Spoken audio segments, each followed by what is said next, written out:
All right, well, this is interesting.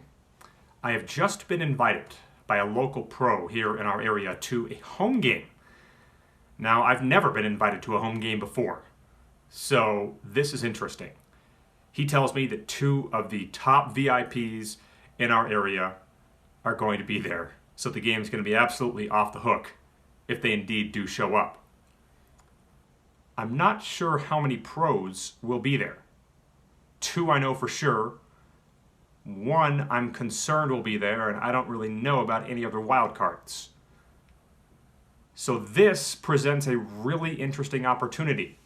I'm going to have to drive up to Lake Tahoe for this right when I get off work and find a way to get back here, hopefully at a somewhat reasonable hour because I got work tomorrow. But this definitely presents one of the best money-making opportunities that I've probably ever had.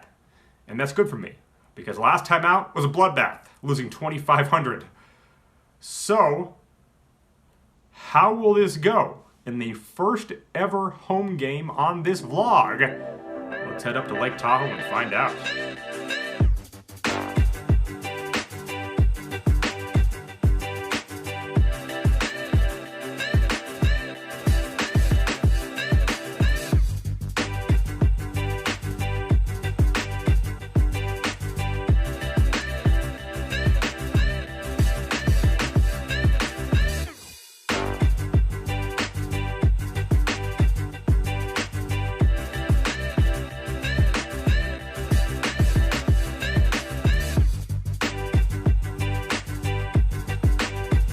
In the hills north of State Line, Nevada, I arrive at the home of one of our area's best poker players to find a promising 5-10 game.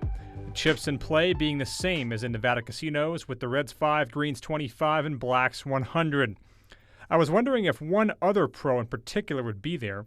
I was glad to see that he wasn't. There ended up being 3 other players besides the 2 pros and 2 VIPs in the game, and I will admit, it became pretty clear that I was going to be the tightest player. Something that has not been said about me in quite a while. There's also Mason trying to get in on the action. So with a full table at 5-10, we get rolling in this Tahoe home game. I don't get a hand better than ace-5 offsuit for the first hour of play, which is kind of unfortunate because I was kind of looking to prove that I wasn't just going to sit back and play like an OMC, though it probably appeared that's what I was doing at that time. My first good play of the game came when I picked up 9-3 of hearts in a bomb pot. For those who don't know what that is, that's when every player puts in X amount of money blind and we go directly to a flop with everybody in the pot. In this particular hand, a VIP bet 300 into the $240 already in there on 9-deuce-7 with 2 clubs. I get away from the 9-3, which was trivial against him, and he ended up showing a 9, so his kicker didn't matter. I'd made the right fold regardless. Then it folds to me in the small blind with ace-8 of spades. I make it 35 and the big blind defends. So it's 70 in. The flop is ace-king-4 with 2 clubs. I bet 35 with top pair. Now he folds instantly, but this was the hand that actually got me on the scoreboard for the first time after about 90 minutes of sitting there. Money's flying around, multiple $1,000 pots with all-ins with 6 high, but I can't get anything worth playing. Then we get a live 30 under the gun, and I pick up king-9 of hearts in the cutoff and make it 105. Both VIPs are in the blinds, and as you might expect, they both call. With 345 in, the flop comes queen-deuce-6 rainbow with 1 heart. They check, and I simply decide to check this back and hope for a heart turn. I don't get a heart, but I get an interesting bluff card, the ace of spades. They both check it to me. Kinda hard to imagine I'd bluff 2 of the loosest players, not just in northern Nevada, but probably in the country. But I try it anyway. I bet 130, and sure enough, both had been noticing just how tight I'd been playing. They both fold. The big blind shows pocket 10s, pointing out how I hadn't played a single hand all day, so I decide to go ahead and show him the bluff, which I think was the best decision I made all day for reasons that will soon become apparent. Then we get a VIP limp and a raise to 50 from a pro in the cutoff. I have king 5 of diamonds in the small blind, and given how loose this game was, this is not a hand I'm throwing away. The VIP calls too, so with 165 in, the flop is king 5 deuce, rainbow, giving me top 2. I check, and the limper is distracted and folds to no bet. Now, this is some serious running bad while running good, if that makes any sense. So with the VIP out of the way, the pro bets 75. I check raise him to 150, and he folds jack 10 face up. My run bad continues as my Golden Knights are losing 3-1 to the Wild, though they would go on to win the series in 7 games. Then we get a $50 raise from a pro under the gun and a call from another pro +1. I'm in the hijack with the 6-4. Cruising down the street in my 6-4. Oh, shit. I opt to call here, assuming the VIPs will get in, but they don't. So it's me and the 2 pros with 150 in to a flop that comes king 4-4 rainbow. Under the gun bets out for 75 and +1 calls. With no draws to be seen here, I decide to slow play this bad boy. With 375 in, the turn's a deuce. It gets checked to me, and I bet 125, thinking these guys realized how tight I'd been playing and wouldn't call a big bet. In this case, just +1 calls. So with 625 in, the river is an 8. And now he decides to bet out for 250. Now, I've said before, I think this is the best poker player in Reno. I doubt he's going to call a raise here without having me beat. So it just kind of makes it a spot where I don't see much point in going for more value, but I'm obviously not folding here.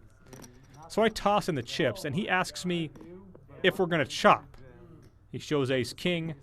Obviously, we don't chop. Then we get a scene straight out of Rounders. Oreos in a rack on the rail.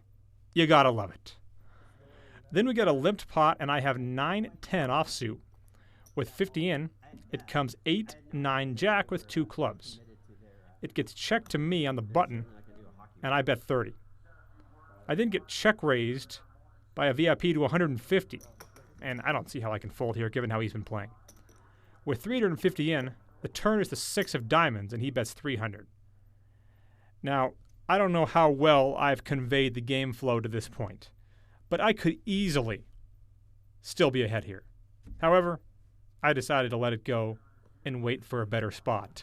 And spoiler alert, I wouldn't have to wait long.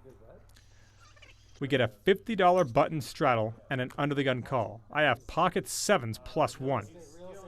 Now, I can either raise or plan on calling a raise here. Limp folding is completely out of the question given the game flow, so I elect on the latter option. I just call, and the hijack, sure enough, makes it 300.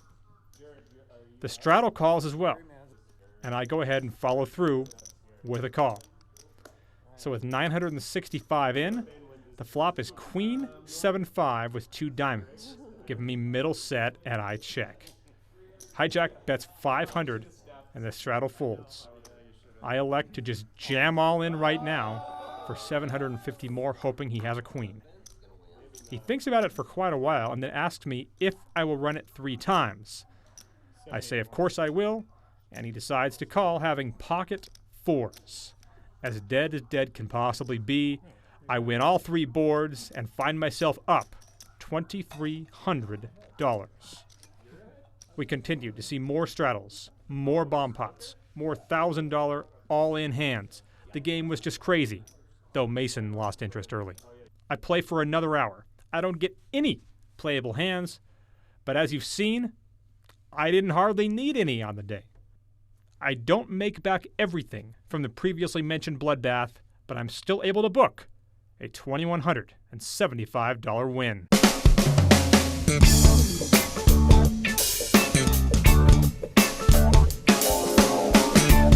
All right, it is just after midnight, and I was actually going to mention this when I drove up here, but I knew that one of 2 things would happen in this game. Either I'd win, or I'd guarantee to be invited back. I was actually a little bit concerned about kind of the etiquette with these home games, and, like, would they get pissed if I left at this time? And I think that the time I left was about the earliest acceptable time in which to leave, because me and one other player ended up leaving at the same time, even though clearly the real money is to be won later on. And this is the game. This is the kind of game where if I were to stay till 4 in the morning, I could be looking at a big win. Or of course, I could lose it all just as easily. But I am definitely appreciative that I got the invite. And it wasn't just a great chance to win money, it was a lot of fun. So I may not get invited back, but if I don't, I will consider it fortunate that I had this opportunity here tonight. So a fun home game edition of this vlog. Do me a favor and hit the like and subscribe buttons. It's great for the channel, and we'll see you back here next time.